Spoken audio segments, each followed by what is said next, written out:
ونعوذ بالله من شرور أنفسنا ومن سيئات أعمالنا من يهده الله فلا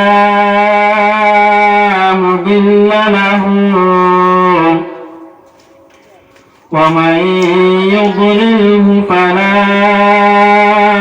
هادي له ونشهد أن لا إله إلا الله وحده لا شريك له ونشهد أن سيدنا ونبينا وحبيبنا وشفيعنا وإمامنا ومولانا محمدا عبده ورسوله أما بعد فقد قال الله تعالى في كلامه المجيد والفرقان الحميد أعوذ بالله من الشيطان الرجيم بسم الله الرحمن الرحيم يا أيها الذين آمنوا قوا أنفسكم وأهليكم نارا وقال الله تعالى في مقام آخر إن الصلاة تنهى عن الفحشاء والمنكر صدق الله مولانا العظيم وقال رسول الله صلى الله عليه وسلم الصلاة الخمس والجمعة إلى الجمعة ورمضان إلى رمضان مكفرة لما بينهن إذا اجتنبت الكبائر أو كما قال عليه الصلاة والسلام إن الله وملائكته يصلون على النبي يا أيها الذين آمنوا صلوا عليه وسلموا تسليما اللهم صل على محمد وعلى آل محمد كما صليت على إبراهيم وعلى آل إبراهيم إنك حميد مجيد لا إله إلا الله لا إله إلا الله لا إله إلا الله سبحان الله والحمد لله لا إله إلا الله سبحان الله والحمد لله لا إله إلا الله لا إله إلا الله لا إله إلا الله شهادة رباني توت آشيلم كمالي والا شهادة رباني توت آشيلم كمالي والا أغمى كتفو إلى راضي نور من نور সুবহানাল্লাহ ওয়ালহামদুলিল্লাহ লা ইলাহা ইল্লাল্লাহ সুবহানাল্লাহ ওয়ালহামদুলিল্লাহ লা ইলাহা ইল্লাল্লাহ লা ইলাহা ইল্লাল্লাহ লা ইলাহা ইল্লাল্লাহ লা ইলাহা ইল্লাল্লাহ মুহাম্মাদুর রাসূলুল্লাহ সাল্লাল্লাহু আলাইহি ওয়াসাল্লাম। আজকের এই গামারিয়া ৯ নং জামে মসজিদের সম্মানিত সভাপতি সাহেব, মঞ্চে উপস্থিত উলামায়ে কেরাম, মুরব্বিয়ানে আযম, যুবক ভাই হল, পর্দার আড়ালের সম্মানিতা মা ও বোন হল, আমরা এত সুন্দর করিয়া জান্নাতের বাগান রে সাজাইছি। এই জান্নাতের বাগান রে সাজাইছি আজকে এই গামারিয়া ৯ নং জামে মসজিদ ওয়াজিকান আমরা সারাই জানিয়াই আমরা মুরব্বী চাচা হল, বাবা হল, ভাই হল, বইন হল, আফা হল, বাইসা হল, সারাই তো জানি না নিয়ে আজকে এই জায়গার মধ্যে বাগান সবে ওয়াজ জানিয়া এখন পর্যন্ত আমরা এই জান্নাতের বাগানে সারা হাজির হতাম পারছি না। আমরা যারা বাড়িয়ে করে আসি, রাস্তাঘাটে আসি, আমরা আটাউটি না করিয়া সারা এই জান্নাতের বাগানের মধ্যে বলার চেষ্টা করতাম। আর যারা বাড়িয়ে করে আমরা বাইসা বহল রয়েছেন বনিম তোরে হই আর গোয়া ফটুকরা দেও আর ফটুকরা দেও ভাই ভাল লাগে ভারত ইয়া আর সারারে হোক মফিল হয় তশরিফ আনিলেইতা। আমি আপনার সম্মুখে পবিত্র কালামুল্লাহ শরীফ থেকে একটা আয়াতে করিমা তিলাওয়াত করছি এবং নবীজির অসংখ্য হাদিস থেকে একটা হাদিস রে তিলাওয়াত করছি। এই আয়াতে করিমা এবং হাদিস রে সামনে রাখিয়া সামান্য কিছু মাতকথা করার চেষ্টা করব ইনশাআল্লাহ।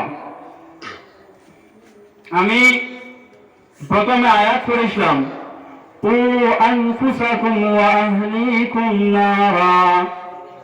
আল্লাহ তাআলা দুনিয়ার ইমানদার হলে ডাক দেয়া হইতরা, ও ইমানদার হল, ও বিশ্বাসী হল, তুমি তান জাহান্নামের আগুন থেকে বাঁচো এবং তোমার তার আহলে ওয়াল আয়াল পরিবার হলে জাহান্নামের আগুন থেকে বাঁচাও। জাহান্নামের আগুন থেকে বাঁচতে হলে কিতা করা লাগবো? জাহান্নামের আগুন থেকে বাঁচতে হলে একমাত্র নামাজ পড়া লাগবে। আল্লাহ তাআলা যত হুকুম আহকাম আছে সমস্ত হুকুম আহকাম মানিয়ে চলা লাগবে। আল্লাহ তাআলা কোরআনে কারীমের মধ্যে ফরমান, ইন্নাস সালাতা তানহা আনিল ফাহশাই ওয়াল মুনকার। নিশ্চয় নামাজে সমস্ত বাদ খান থেকে, সমস্ত ফাহশাই খান থেকে, বুরাই খান থেকে হেফাজত রাখে। যদি কোনো মানুষের দুনিয়ার জীবনে 5 ওয়াক্ত নামাজ ঠিক মতো আদায় করতে পারেন তাহলে আল্লাহ তাআলা ফরমান, ইন্নাস সালাতা তানহা আনিল ফাহশাই ওয়াল মুনকার। সমস্ত ফাহশাই খান থেকে, সমস্ত মুনকার খান থেকে নামাজ হেফাজত করতে পারে। ফাহশাই খান বলতে কিতা? ও মুসলমান, ফাহশাই খাম হয়ে থাকলো আমরা যে সচরাচর আমরা যে গুনার দ্বারা দেখি আমরা গুনাহ মনে করতাম পারি, আমরা মগজ দিয়ে আমরা এটা জানতাম পারি আমরা গুনাহ করি। আর যেমন গুনাহ একটা গুনাহ হলো জিনা করা এবং নামাজ ছাড়া বিনা দোষে কোনো মানুষের কাতল করা, মানুষের আইল টানা, জমিন টানিয়া নেয়, এই ধরনের যত খামখল আছে সমস্ত খামখল আমরা গুনাহ জানিয়া করি। এই ধরনের গুনাহ হয় ফাহশা গুনাহ। আর মুনকার খামখল হলো আমরা যে সমস্ত খামখল আমরা গুনার কাম করি কিন্তু আমরা জানি না গুনাহ করিয়া। যেমন একজনের গীবত করা, আর একজনের উপরে বিনা দোষে তহমত উঠানি, আর পরের মাত মাতা, এই ধরনের যেটা খাম আছে ওইগুলো হইল মুনকার খাম। আমরা যদি 5 ওয়াক্তের নামাজ ঠিক মতো আদায় করতে পারি তাহলে আমরা নামাজে ফাহশাই খাম এবং মুনকার খাম থেকে হেফাজত করব। আর যদি আমরা নামাজ আদায় করতাম পারি না, নামাজ না পড়লাম শাস্তি করে মুসলমান। নামাজ যদি আমরা 5 ওয়াক্তের নামাজ আদায় না করি, তাহলে নামাজ বেনামাজি মানুষ এত নিকৃষ্ট আল্লাহ তাআলার কাছে। আমি আপনারা সামনে যদি একটা ঘটনা বর্ণনা করি, তাহলে আপনারা জানতে পারবেন বেনামাজি কতটুকু নিকৃষ্ট। হযরত মুসা আলাইহিস সালাতু ওয়াস সালামের কাছে একদিন এক মহিলা এসে দৌড়াইয়া আয়া হযরত মুসা আলাইহিস সালাতু ওয়াস সালাম কইল, ও নবী মুসা, আমি জিনা করে নিয়েছি, অবৈধ মিলামিশা করছি, অবৈধ মিলামিশা করার পরে আমার সন্তান প্রসব হয়ে গেছে। অবৈধ সন্তান জমিনের মধ্যে প্রসব হয়েছে। অবৈধ সন্তান যখন জমিনের মধ্যে প্রসব হয়ে গেছে, ওর সঙ্গে সঙ্গে সন্তানকে আমি গলার টিপা মারি নিয়েছি। ও নবী মুসা, আপনার কই চাই না বাদে আমি তওবা করছি, আল্লাহ তাআলা আমার তওবারে কবুল করছেন না না। ওই সময় হযরত মুসা আলাইহিস সালাম কইরা, ও মহিলা, তুমি এত বড় পাপ করছো, এত বড় নিকৃষ্ট কাম মহল জমিনের মধ্যে করছো, করিয়া আমার কাছে শুনি তোমার এই গুনাহটা লইয়া তুমি আমার এরিয়া থেকে তুমি বাইরে হয়ে যাও। মহিলা দৌড়ে গেছে গিয়া, যাওয়ার পরে আল্লাহ তাআলা জিবরাইলকে পাঠাইয়া দেয়া হইলা, ও জিবরাইল তুমি মুসার কাছে যাও। যখন জিবরাইল মুসা আলাইহিস সালাতু ওয়াস সালামের কাছে আইলা, আয়া কইলা, ও নবী মুসা, তুমি কোন কারণে এই বেটিরে তোমার এরিয়া থেকে বাইরে হইয়া দিলাইলাই? ওই সময় হযরত মুসা আলাইহিস সালাতু ওয়াস সালাম কইলা, ও বেটি, ও জিবরাইল, আমি এই যে বেটি আমার এরিয়া থেকে বাইরে হইয়া দিয়েছি, এত বড় গুনাহ করছে, এত বড় নিকৃষ্টতম কাম করছে, এই নিকৃষ্ট কাম লইয়া আমার জায়গার মধ্যে আই গেছে, এর কারণে আমি আমার এরিয়া থেকে এই বেটিরে বাইরে হইয়া দিলাইলাম। ওই সময় হযরত জিবরাইল আলাইহিস সালাতু ওয়াস সালাম কইলা, ও মুসা আলাইহিস সালাতু ওয়াস সালাম, এই যে বেটিরে তুমি বাইরে হইয়া দিছো, এই যে বেটিরে তুমি জিনা করে বেটিরে তুমি জায়গা থেকে তোমার জায়গা থেকে বাইরে হইয়া দিলাই নাই, ও মুসা, তোমার মনোগীতা এই বেটিটা কি নিকৃষ্ট আর দুনিয়ার জমিনে কি কোনো মানুষ নাই? ওই সময় মুসা আলাইহিস সালাতু ওয়াস সালাম কইলা, আমার কাছে এই বেটিটা কি আর গুনাহগার নিকৃষ্টতম মানুষ আর আমার কাছে কেউ নাই। ওই সময় হযরত জিবরাইল আলাইহিস সালাতু ওয়াস সালাম কইলা, ও মুসা আলাইহিস সালাম, তোমার কাছে এই নিকৃষ্ট বেটিটা কি আর কেউ নাই পড়ায়? এই বেটিটা কি আরো নিকৃষ্ট কিছু মানুষ জমিনের মধ্যে আছেন? হযরত মুসা বলে, জিবরাইল, কোন মানুষ এত নিকৃষ্ট, কোন মানুষ এত নিকৃষ্ট? হযরত জিবরাইল আলাইহিস সালাতু ওয়াস সালাম কইলা, এই জিনাকুর বেটিটা কি আরো নিকৃষ্ট হতাম লাগিয়া একজন বেনামাজি হোক, না আউযু বিল্লাহ, এত নিকৃষ্ট বেনামাজি হোক। আর যারা নামাজ পড়িলাম, যদি 5 ওয়াক্তের নামাজ ঠিক মতো আদায় করে নিতে পারেন, আমি আপনার সামনে হাদিস থেকে একটা হাদিস পাঠ করলাম। আল্লাহর রাসূল সাল্লাল্লাহু আলাইহি ওয়াসাল্লাম ফরমাইতরা, আস-সালাতুল খামস, 5 ওয়াক্তের নামাজ, ওয়াল জুমআতু ইলাল জুমআ, এক জুমআ থেকে আরেক জুমআ, ওয়া রমাদানু ইলা রমাদান, এক রমজান থেকে আরেক রমজান, মুকাফফিরাতুন লিমা বাইনাহুন্না ইযা ইজতুনিবাতিল কাবাইর, সমস্ত গুনার কাফফারা হয়ে যায়। শর্ত এটা হলো কবিরা গুনাহ থেকে বাঁচিয়ে থাকা লাগবে। যখন নামাজের টাইম হয়ে যায়, ওই সময় আল্লাহ পাক পরবর্তীকালে আলমের তরফ থেকে একজন ফেরেশতারে আল্লাহ তাআলা জমিনের মধ্যে পাঠাইয়া দেন। এই ফেরেশতা যখন এই বান্দারে বলবে, ও বান্দা, তুমি উঠো, উঠিয়া নামাজে পড়ো, দুনিয়ার জমিনে গুনাহ করতে করতে জাহান্নামের আগুন এত গরম করিয়া পেয়েছ, তুমি উঠো, উঠিয়া নামাজ পড়িয়া এই জাহান্নামের আগুনটা ঠান্ডা করো। যখন বান্দায় ঘুম থেকে উঠে ফজরের নামাজ জমিনের মধ্যে আদায় করবো, ফজরের নামাজ আদায় করার সঙ্গে সঙ্গে এসা থেকে ফজর পর্যন্ত যা গুনাহ হল বসলো, সমস্ত গুনাহ আল্লাহ তাআলা মিটাইয়া দিলেন। সুবহানাল্লাহ। যখন কোন বান্দায় ফজরের নামাজ আদায় করিয়া যখন জোহরের নামাজ গিয়া পড়িব, জোহরের নামাজ পড়ার সঙ্গে সঙ্গে তার সমস্ত গুনার কাফারা হয়ে যায়। যখন জোহরের নামাজ পড়িয়া কোন বান্দা আসরের নামাজ রেখে জমিনের মধ্যে আদায় করব, জমিনের মধ্যে আদায় করার সঙ্গে সঙ্গে তার জোহর থেকে আসর পর্যন্ত সমস্ত গুনার আল্লাহ তাআলা মিটাইয়া দিলেন। যখন আসরের নামাজ পড়িয়া মাগরিবের নামাজ গিয়া জমিনের মধ্যে বান্দা আদায় করব, সঙ্গে সঙ্গে আসর থেকে মাগরিব পর্যন্ত সমস্ত গুনার আল্লাহ তাআলা মিটাইয়া দিলেন। যখন বান্দা মাগরিবের নামাজ আদায় করিয়া যখন এশার নামাজ গিয়া আল্লাহর বান্দায় পড়িব, আল্লাহর বান্দা এশার নামাজ পড়ার সঙ্গে সঙ্গে সমস্ত গুনাহ আল্লাহ তাআলা মিটাইয়া দিলেন। সুবহানাল্লাহ। নামাজের সমস্ত বাদ খাম থেকে সমস্ত বুড়াই খাম থাকিয়া মানুষের বাঁচাইলাই। ওই সময় আমরা যারা বাইনতে নামাজের জমিনের মধ্যে পড়ে, নামাজের যারা আমরা জমিন কায়েম করিলাই, কায়েম করার বাদে আমরা তো উল্টা পড়ে যাই। আমরা দেখি আমরা নামাজে পড়ি, আমরা গুনারে ছাড়তাম পারি না। আমরা পাঁচ ওয়াক্ত নামাজ পড়ি কিন্তু আমরা গুনারে ছাড়তাম পারি না।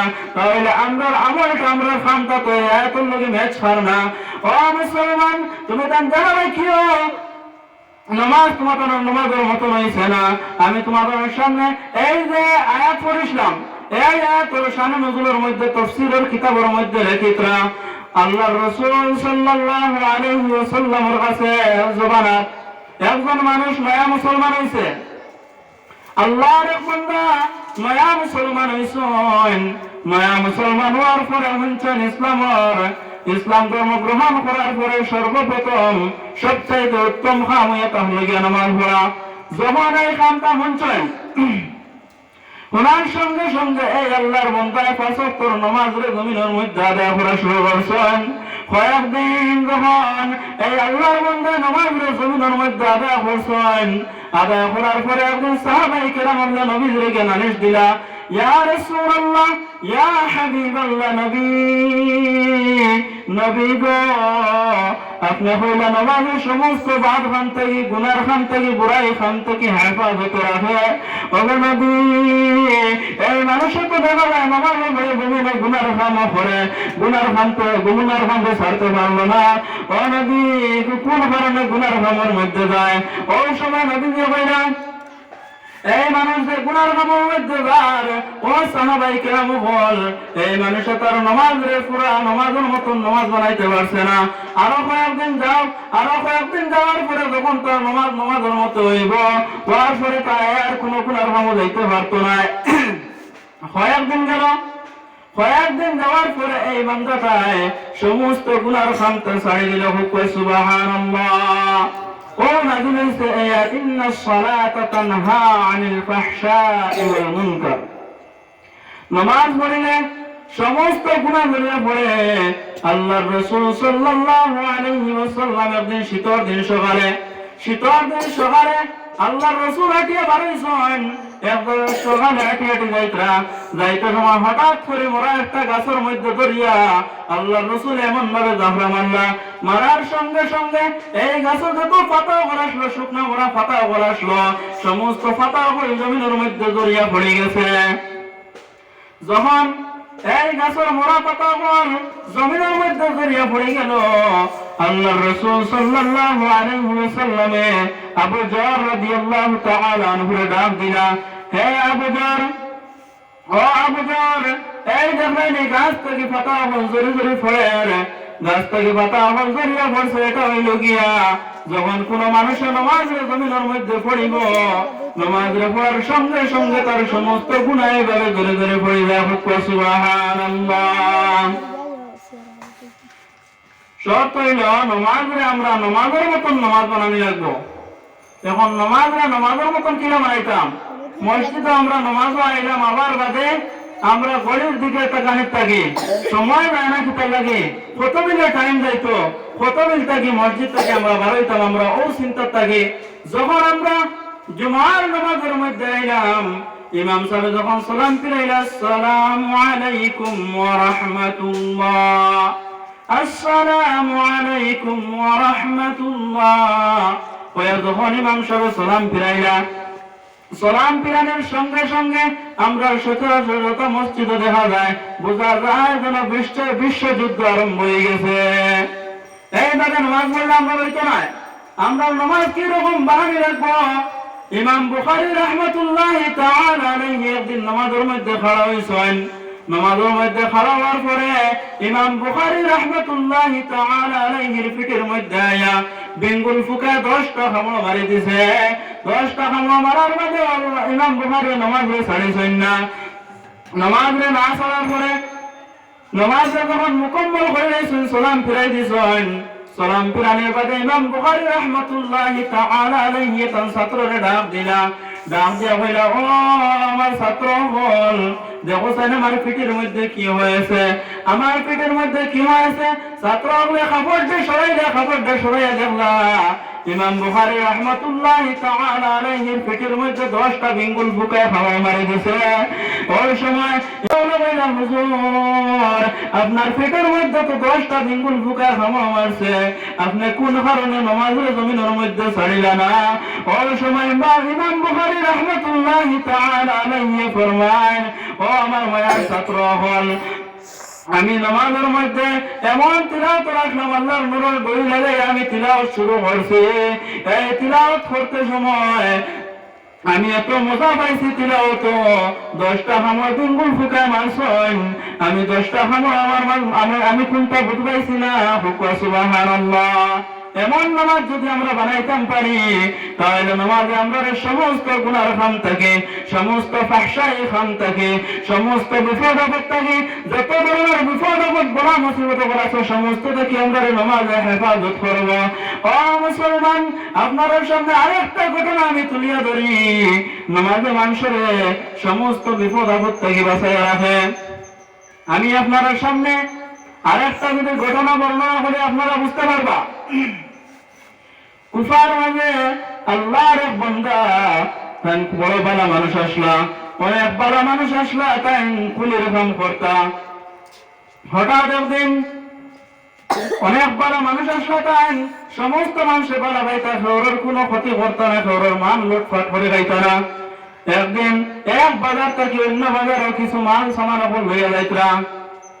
যাইতে সময় রাস্তার মধ্যে এক যুবকে পাইল, পাইয়া হইল, ও আল্লাহর বান্দা তুমি কোন জায়গার মধ্যে যাইতাই? ও আল্লাহর বান্দা তুমি খানো যাইতাই? এই বেটা কইল, আমি অমুক বাজারের মধ্যে যাইতাম, এইগুলো আমার সামান এখন লইয়া। ওই সময় এই যুবক কইল, ও আল্লাহর বান্দা আমি বড় বিপদের মধ্যে আছি, আমার আপনি তোরা সাহায্য করক, আমার আপনি এই জায়গার মধ্যে কিছু বর্তমান নিয়ে দেখুয়া। ওই সময় গুড়ার মধ্যে এই বেটারে আল্লাহর বান্দা দিন ধরে আসলা, নেককার মানুষ আসলা, নামাজি মানুষ আসলা। ওই সময় বলছেন, ঠিক আছে গুড়ার মধ্যে উঠি যাও, বইয়া কতমান যাওয়াত লাগছেন। এই বান্দারে লিয়ে যখন কতমান গেছেন, যাওয়ার পরে সামনে একটা তিমুকা পাইলা। এই তিমুকা পাওয়ার পরে এই যুবক জিজ্ঞাসা, ও আল্লাহর বান্দা তুমি কোন রাস্তা হয়ে যাইতে, তোমার কোন চিনা জানা রাস্তা ওপর আসেনি? ওই সময় আল্লাহর বান্দা কইলা, হে আমার চিনা জানা রাস্তা ওপর আছে, আমি অমুক রাস্তা হয়ে যাইতাম। ওই সময় যুবক হইল, হে আল্লাহর বান্দা তুমি এই রাস্তায় যাওয়ার কোন জরুরত নাই, এই সোজা শর্টকাট রাস্তা একটা আছে, এই শর্টকাট রাস্তা ভাই আপনি চলো। ওই সময় যুবকে শর্টকাট রাস্তা ভাই যখন যাওয়া লাগাইছেন, যাইতে যাইতে কোনো রাস্তা নাই, হঠাৎ সামনে একটা পাহাড় দেখলাম।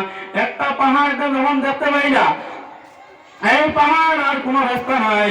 ওই সময় আল্লাহর বান্দা কইলা, ও যুবক তুমি আর কোন জায়গার মধ্যে যাইতে? এই জায়গার মধ্যে তো কোনো রাস্তা নাই, কিচ্ছু নাই, শুধু পাহাড় দেখা যায়।